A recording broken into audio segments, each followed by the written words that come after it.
I'm Brian Giltig. I work the Office of Pesticide Safety Education at LSU Ag Center. I work out of Knapp Hall, just right upstairs from 4-H folks. And our director, Kim Brown, if you know Kim, works out of Alexandria. So we tag team that department. So I am glad to be here this year. Last year I was a judge for this contest. So this year they asked me to be superintendent. So I hope that I can help move us forward. It's definitely a challenge year. So I imagine you all are dealing with a lot of challenges back on your end. So I wanted to welcome, I heard a student's voice earlier. We were getting ready.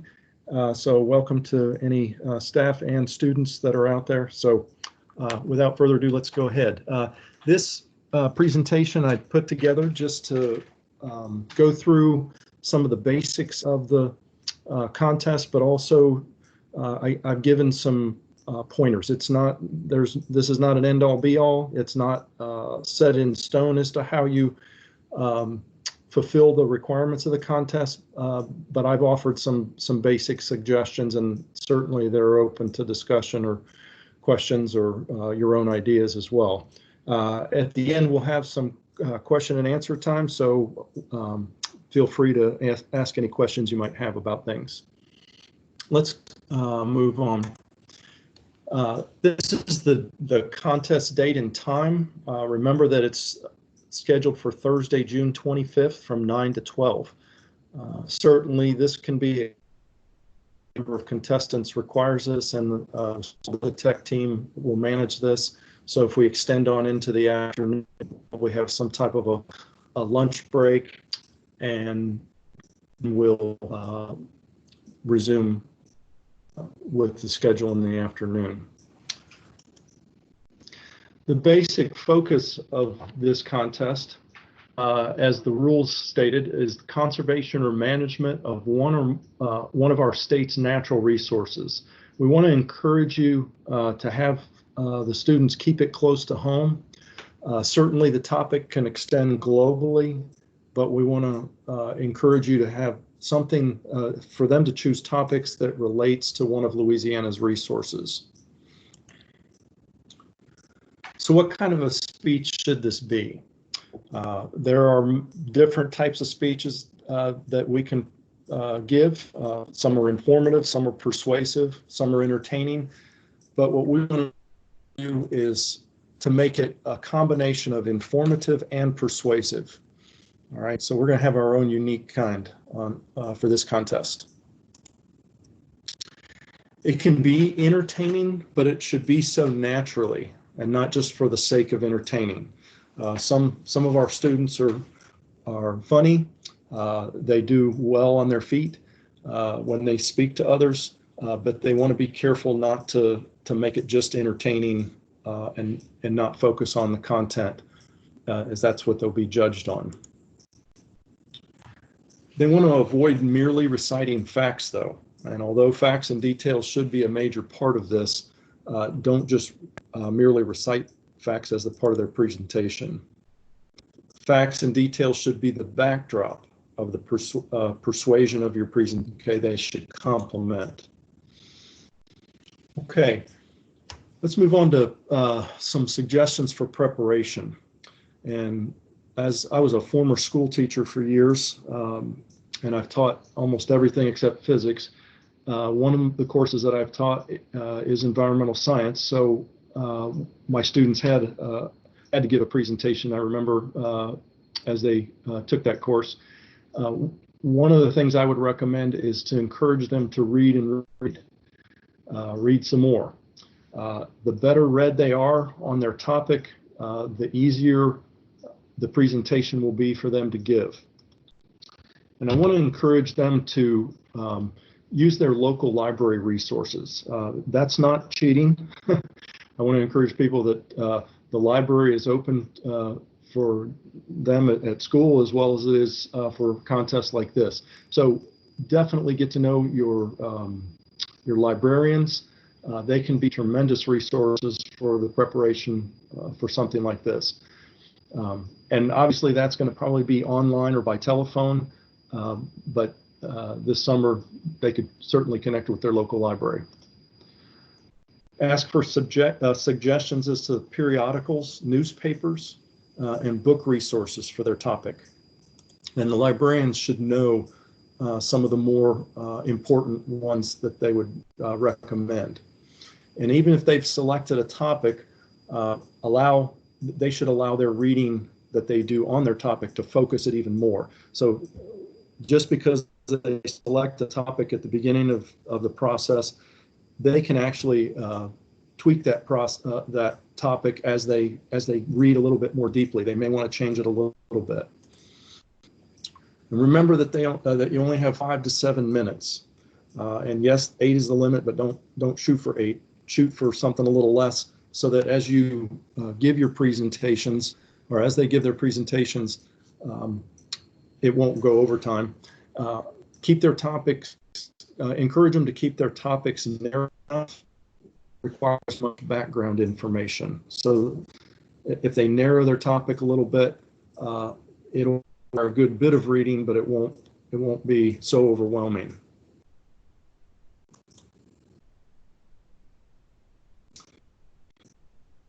You don't have to solve the problems, but certainly be willing to suggest realistic or practical solutions.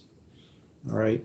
The job for their presentation isn't to solve all the problems regarding whatever topic they might choose, but rather to suggest some practical solutions. All right. Even though this is a presentation contest, you want to encourage the students to write a basic essay to make that the foundation of their presentation. And when I gave suggestions to my students, I always encouraged them to write the basic paper in reverse. Now, what do I mean by that? That sounds sort of strange, but it's actually a good way to do pre-writing, to write the whole presentation or the paper that the presentation's based on, write it in reverse. Know where you're going at first. Know where your journey is going to end. Know what your destination is. And once you do that and get that down at least basically, it'll make everything else fall into place. How will you get there will fall into place more easily when you know where you're going first. You can always come back later and work on mechanics and word choice for your conclusion, but at least get a basic conclusion down. Now that's going to come after you read about your topic, but it will fall easily into place when you're well read about it, get some thoughts down, and then come up with some type of a destination or conclusion, and then your presentation will naturally fall into place. Okay. Again, your presentation should be based on at least a basic essay. And remember that it's not an essay contest and no one's going to be grading that essay, but nevertheless, that basic essay will be a good foundation for the presentation, and it will make writing the presentation notes that might be used during the presentation giving, those will fall into place very easily once the essay is in place. You're not going to be judging, they're going to be judging your presentation, not the essay. The rules indicated that content will remain focus. Just keep that in mind. All right, and as they're writing the basic essay that their speech is going to be based off, and then as they write their speech notes, they want to write as they speak, not as they would write an essay for an English teacher. Okay, write it as though you'd be speaking about the topic to a teacher. Write it as you'd normally write an essay, as this would most likely sound too formal. And then also guard yourself against use of inappropriate slang. So even though it should sound like you would speak to people, but you want to guard against writing it with slang. This could distract from your topic and your message. All right, again, once you know your basic conclusion, you want to decide the route that you're going to take. And that's the writing of the body of the presentation. at least write out a basic sentence around which each paragraph will be. So again, get your conclusion in place, then try to write out the main routes that you're going to take to get to your conclusion. And that could be a basic sentence, and then that sentence will be around which the rest of that support will be structured for each of the paragraphs. Again, you can come back later and make it sound better and tweak it, but get it down. And obviously, this sounds a lot like what English teachers talk about with pre-writing. So yes, it is pre-writing. And then you can put the flesh on the bones later.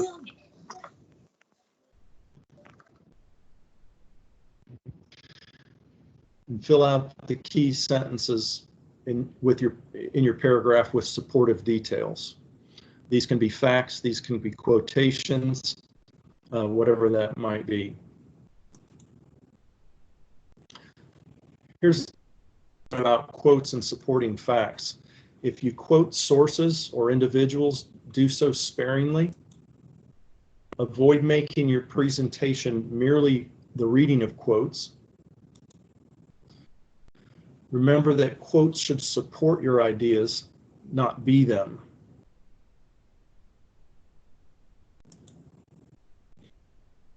Research the traditional role of expert, so know your topic well. Okay. And the last thing you want to write is the introduction for your presentation or for your essay. That sounds strange. Again, you'll know where you're going. You'll know how you're going to get there. So the last thing you'll do is describe to your listener to set the stage for that journey. And since you know the journey already, it'll be easy to write the introduction. Give a hint of the conclusion, but not a full disclosure. Leave something that the listener wants to still learn about. Okay. You want to introduce your topic in the introduction, obviously. Catch them with a surprising fact or a forecast of some information. Leave the listener wanting to know more about the topic or the research management. And then draw the listener in, connecting it to them and their situation. Make it something that they want to know more about and perhaps help do something about. Okay. Now let's comment on the converting it from an essay to the speech. Certainly a summary outline is best. Try to reduce the words as much as possible, because if you reduce the words, you won't be tempted. I'm speaking to the students now. You won't be tempted to read your speech. Try to do a summary outline. Again, limit your words. Cause your focus to be more on how you're presenting and not on reading a text. All right, if you make PowerPoints or illustrations, these are tools to help you deliver. This is going to be the message itself. Don't let your PowerPoint presentation or any illustration that you make be the message itself. All right. And also, if you do PowerPoint presentations, keep the slide numbers to a minimum. They should be naturally centered on the main topic or idea from each paragraph of your speech. And I'm not saying that you should only have one slide per paragraph. That's not what I'm saying, but keep it simple. Keep the slides to as few a number as possible for each of the main portions of your presentation. Okay. And then practice. Practice the speech several times. Practice with real people, even someone via FaceTime. Okay. Try to choose. See, I have network quality here issue. Hope everybody just heard that. Use somebody over FaceTime to watch your presentation several times. Try to pick somebody that's going to be honest with you, not your best friend, perhaps. I'm not saying you can't use your best friend, but certainly use someone that will give you an honest some honest feedback, whether it's a teacher, a school teacher, or an adult that might give you some honest feedback. Okay. And then you can think about recording yourself using your smartphone. Have somebody recording your presentation so you can review it, so you can look back over it and think to yourself, how could I do that better? All right, review them and have others review them. A couple comments on PowerPoint. Certainly this is the most manageable platform to use. If you want to consider Prezi or some other similar presentation platform, that's an option also. That's up to you. Keep your screens simple, keep your images simple, not complex, as complex images become the focus of attention. And then if you use PowerPoint features, choose ones that are not distracting like that one. And I added that because that one's quite distracting. And if you use images, be careful not to clutter your screen. Here's a good image. It's rather simple. It's not the best image that one could pick, but you can see that it doesn't clutter. It's easily looked at and thought about rather quickly. Here, on the other hand, is a flow chart that you would certainly not want as a part of your presentation. There's just too much to look at, and it would be a distraction to the presentation. Okay.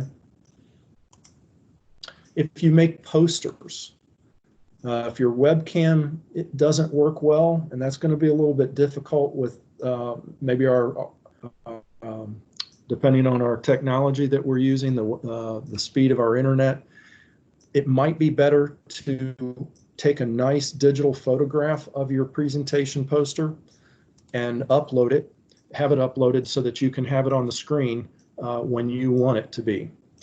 So another thing that I want to bring to people's attention is the laser point feature in PowerPoint. And I'm going to show you that real quick. If you don't know this feature, someone taught it to me recently, and I thought this was the greatest thing. If you hold down the control button and then your left mouse click and hold that down, you'll see that the laser pointer comes up on the screen. Okay, and you should be seeing my laser pointer now. All right, but the mouse clicker, it turns into the mouse pointer. So again, hold down the control key and left click on the mouse and hold it down, and then you see the laser pointer. So if you're showing a presentation screen that you're wanting to highlight something in your presentation, you can use these keystrokes to show that. So if I would have a poster and I wanted my viewers to see it, and I want to use this laser pointer feature, I would probably put the poster with a nice digital photograph into PowerPoint, even if I don't use PowerPoint as my main presentation, and I would pull the PowerPoint slide up on the screen so that I could use that laser pointer in my presentation. It's an idea there. All right. Again, you can take a high-res picture of it, place it into PowerPoint, and then display it in PowerPoint. Okay. All right, here are a couple final reminders. Remind folks to avoid reading their essay. It's not their presentation. Speak to the audience, not at the audience. Avoid inside jokes or things that the audience won't understand. If you tend to be shy, yourself a bit more outgoing, to consciously think about that. You might get some feedback as you give your practice presentations to several people. Ask them their honest opinion about that, and then try to push yourself. Have the contestants push themselves a little bit if they know that about themselves. Again, let that be the takeaway. If you're droning on, change the words and how you're delivering it. And then try to go for the 5 or 6 minute length so that you don't go over. And I would say use a timer as you practice several times. Again, don't allow yourself to go all the way to 8 minutes and hope that it shortens itself in the real thing. Shoot for the 5 or 6 minute mark so that if you do go over, you won't have to worry about it. It'll be 6 or 7 minutes. All right. And don't forget to smile and enjoy your presentation. So if you do, most likely the audience will also. All right. And then also have a solid ending, a takeaway, a realistic but challenging and idea that's linked to the persuasive points of your talk. Okay. And don't forget to have fun. I hope everybody heard me. I see a network connection issue. Here's some suggested topics. Oh, you can hear me okay? Okay. Sure can. Super. This is not a mandatory list. I just offer some of these, and these will be part of the PowerPoint that you can download and have the students look at. Obviously, I'm speaking to you as much as them right now, but it's not an exhaustive list. If you have any questions, you can certainly contact me. So soil, water, air, pollution issues here in Louisiana. Energy, you can see the different areas that you might select. One thing that's on our radar is nano pollution, the microplastics floating in bodies of water, climate change, food issues, farming practices and their effects on the different resources that we native wildlife issues here in Louisiana, chemical industry pollution, carbon emissions, coastal erosion or coastal management issues, the seafood industry and the issues surrounding that, levee management and mine issues, and so watershed management. Again, those are just suggested topics that might spur some interest in one area or another. Okay. All right. What I'd like to do now is open it up for some Q&A. I'd like Ms. Cassie, you're welcome to be a part of this. Mr. Robert, are you still on with us? Yes, I am. Okay. So why don't we go ahead and open that up, open things up. Here's my contact information, and you're welcome to connect with me about any of the issues, and I can forward that on to Robert and those folks or whatever I need to do, okay?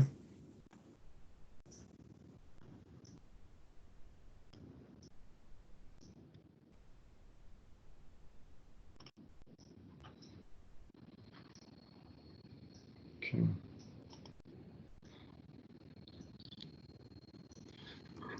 Did anybody want to ask?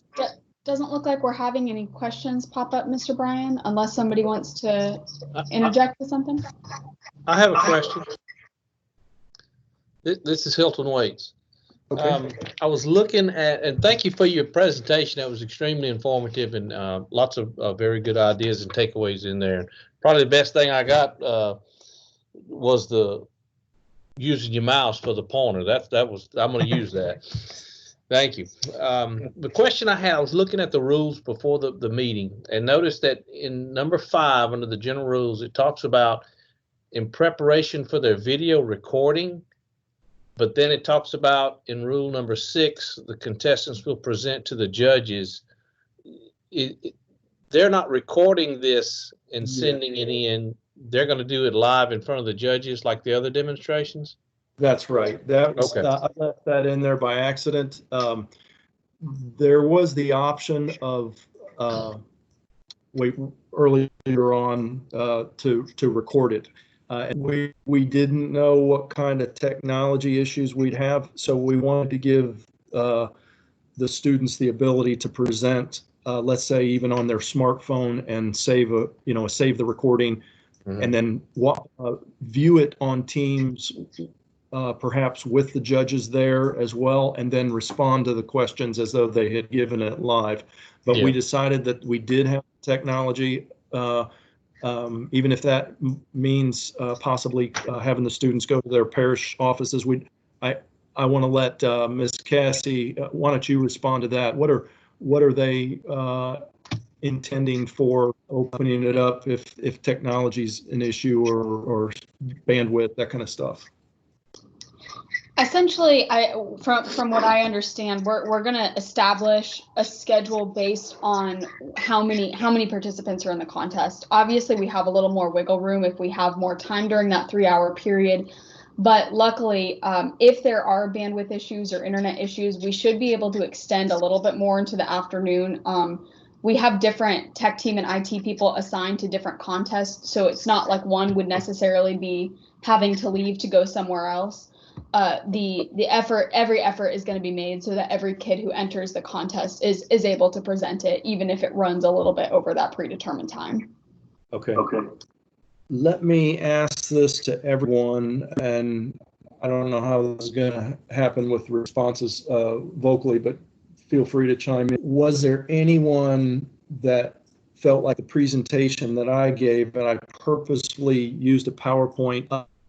I saw little messages pop up on my screen that says that my bandwidth had some network issues, and it's just the hotspot, and it's the one that I have from work, and it's the best I can do because that's all I have here at home. I had that all happen to me. If I were the speaker, that was distracting to me as the speaker. I was worried that you all weren't, I had no idea what you were receiving on the other end.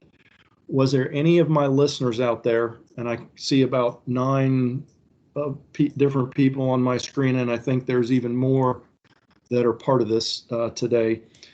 Did anybody have a hard time understanding me, or did it sound, because that's what the judges are going to perhaps experience, and it may be distracting for the speaker as well as for the judges. Is that, anyone want to comment on that, please? At times I had trouble hearing you and understanding. I had a couple of moments where your voice would drag, but then it would catch up. Okay. My recommendation, as I hear that, and thank you for that feedback, folks, is if we can at all possibly do this, maybe allow the students to go with safe social distancing to the parish offices that have better internet connection.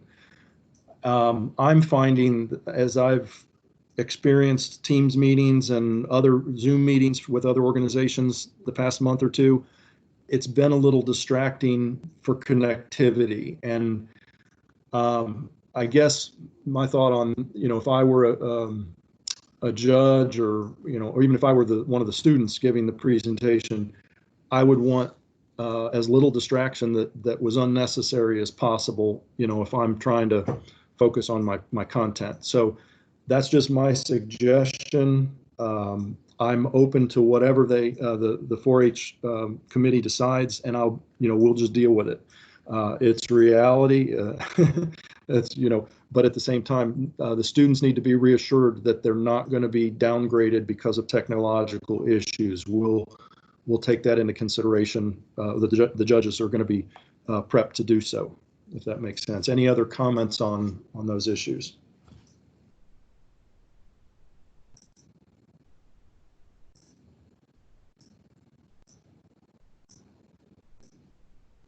Okay.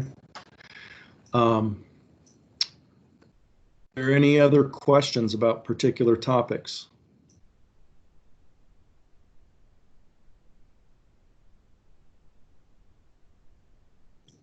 There was a quick question in the chat asking, I just wanted to voice it. Will the judges be oriented on the fact that there may be some interference because of low bandwidth?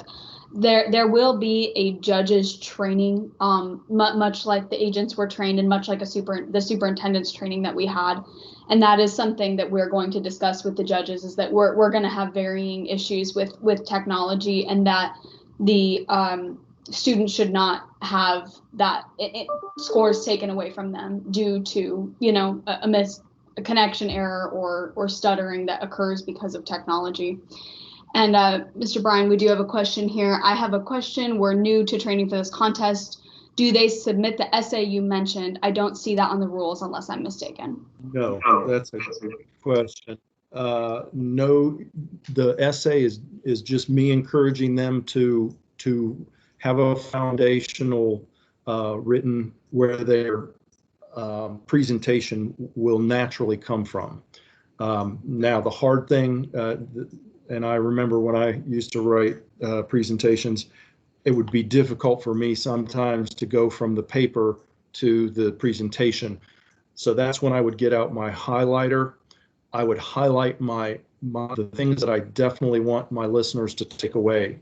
And so I would print myself a nice copy, and I would highlight essentially the things that will become my speech notes. Then get away from that essay. Encourage them to get away from the essay. Do not have that essay in front of them when they give the presentation. They need to know their topic well enough to use their speech notes, which certainly come from the essay, but they will not present the essay for grading or for judging. All right, I said more than I needed to. Thank you for that question. Cassie, I have a question. When the kids go in and they get all their information to go in and get their spot or space in the teams, and they load their presentation or their PowerPoints, excuse me, who's going to open that up for them? Is someone from our tech team going to do that, or would Mr. Bryan be the one that would be doing that as they came up? Who's going to manage that? So I don't know if it's been specifically determined whether it's going to be a superintendent or a tech team member or another state office person or Robert. But essentially there's a submission folder like you guys saw on the agent call where the members submit their PowerPoint presentations, and then there's a hidden folder, and I think Crystal went over it a little bit on the presentation on Friday. And essentially that just needs to be moved over to that. It's pretty easy to move it over, but they need to be moved over to that because then, and Mr. Bryan, you were experiencing this at the beginning when you were sharing your PowerPoint presentation. If you guys go to your share button, you'll actually see the reason it stays within Teams. It just gets moved over to that folder, but you'd be able to share it. The superintendent would share it straight from Teams. If you go to your share button and click browse, it brings up presentations that are uploaded within Teams. Then the superintendent or tech team member during the actual physical contest will be able to pull that up. The student will be able to take control of that presentation from there. But I'm not entirely sure if we've established a specific person, whether that's a superintendent or Robert or the specific tech team member who's assigned to that contest, who will move those presentations over. But they really just get moved over from the submission folder to that folder. Okay. If that makes sense. So the folder you're talking about, Cassie, would be, in this case, environmental conservation folder? Yes. So what I can actually do, I can show you guys really quick what we're going to be looking at, because that might be easier than. So I'm actually sharing my screen with you guys right now. So if I go to Teams and I go to environmental conservation, wherever that is. Okay, so this one is pretty simple. There's no tests, there's no anything like that.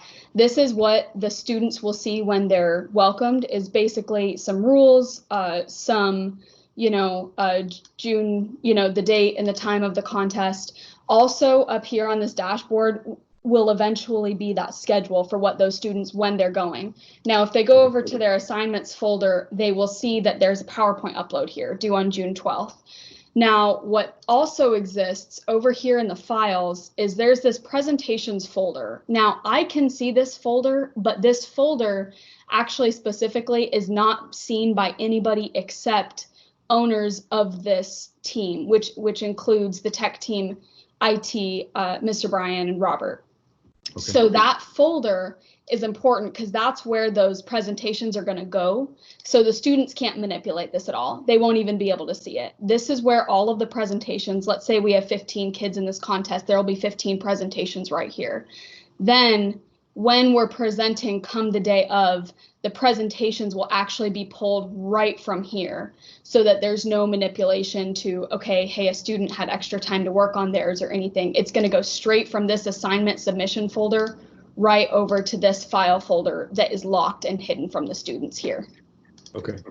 Cassie, can I, Yeah. as an agent, go into the 4HU folders and go into each of these folders? Could I go and open up that folder for environmental conservation that you were just in? The only people who are able to see those are IT. It's only the people who are owners on that. There's a few owners. So Mr. Bryan is an owner for this contest because he is the superintendent. The tech team is an owner just because I've built it.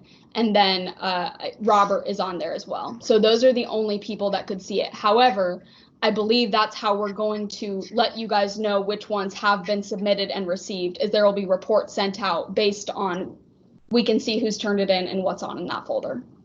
Okay, where I was going with that was, if I could get to it, it seems like it would be easier for me just to put the kids' presentation in there. So that we don't have to worry about if they have an issue or can't get it done. I mean, it seems like we would be able to navigate through that easier than the kids might, maybe. And I think, Mr. Hilton, like what we could do is, if it becomes, because I know especially in, gosh, even in, it seems like even in urban areas with all of the bandwidth that's being used right now from everybody working at home, it's rough. If there's an issue with a kid who can't submit theirs, we could add you guys to that team so that you could submit that. Okay. If that makes sense. Yeah, I mean, I think that does, and I think it might help us as agents too. Just know that at least that we got that in and that was done, and the kids don't have to worry about that, and they can focus on some of these other things that they're going to need to be doing. Right. No, and that's definitely a conversation that we could have with Robert to see what would be easiest with that. I think it's a kind of what works as we go kind of thing. It's so new to everything, but that, I mean, whatever works best. Yeah, for sure. Okay. I had a quick question for Robert and whoever. The judge's form, is that something that the agents are able to see, just to remind students what to be, focusing in, sharpening up on, or how's that going to work? There is something that a judging form. There's something that's going to be developed, an Excel spreadsheet. I'm not entirely sure. I know scores will be shared virtually at the conclusion of 4-H University. You're asking if they're going to know this beforehand. Last year we had the judges themselves had a form that had point suggestions or for such and so, and deductions for this and that. Is that something that folks will have access to, or is that just for the judges? That I can email it to you so you can see it, and then you can. Yeah.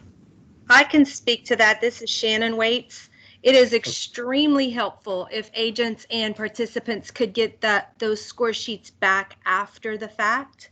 It helps them for future presentations. So we absolutely look at those from year to year to help guide the next year's contestants. Ms. Shannon, were you all able to see them last year blank before the contest happened, just as a preparation help? Okay, so it's not something that, okay. And we have them. They're in the 4HU guide, the blank ones, like the rubrics, so we can use that in advance to help the students prepare as well. Okay, so it would be okay to post it in the folder for our contest as well, just as a document file. Yeah. Okay.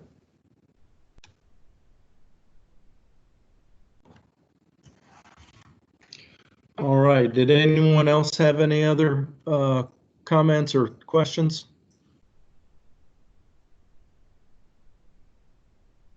Okay, well, thank you everyone for being in here. Let me put my contact information back so that you can have that. Let's see, where am I here? I think you can maybe see it, I hope. Can everyone see my? We can see it, Mr. Bryan. Okay, good. Welcome to connect with, and I can pass any question that I can't answer on to the good folks there. And that will let you all go. Thank you much. Let me just make one comment before I let you go. Last year, I was so impressed as a judge for the first time. Having been a school teacher before for years, just enjoying the students and the caliber of students that I got to experience last year was just tremendous. So I just thank you for what you're doing out there. As I prepared for this year, I thought to myself how important you all are. So kudos to you, and I appreciate you. So thank you. Thank you.